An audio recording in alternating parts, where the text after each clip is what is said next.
এখনকার মেয়েরা বিয়েতে এত ফোবিয়া কেন? কারণ শাশুড়িরা ছেলের বউকে মেয়ে বানাইতে চায়। এটা তো ভালো খবর। এইটাই খারাপ খবর। দেখো, বউ এক জিনিস, মেয়ে এক জিনিস, খুব স্পষ্ট বুঝতে হবে। তুমি যদি ধরো তোমার একটা মেয়ে আছে, তুমি শাশুড়ি, তোমার মেয়েকে দিয়ে তুমি প্রতিদিন সকালে উঠে কাজ করাবা না। তোমার মেয়ের কাছে তোমার কোনো এক্সপেকটেশন নেই।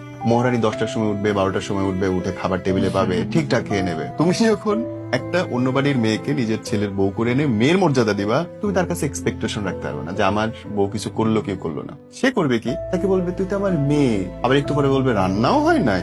সে ফিল নিবে একটা, বলবে একটা, ওই মেয়ে তো ইনস্ট্যান্টের উপরে ভেঙে যাবে। সরি ফর মাই ওয়ার্ড, আপনারা যারা শুনছেন, বর্তমানে ডিভোর্সের 99% কারণ হচ্ছে শাশুড়ি। শ্বশুর না, জামাই না, জামাইদের কোনো দোষই থাকে না, জামাইরা ম্যানুপুলেট হয়।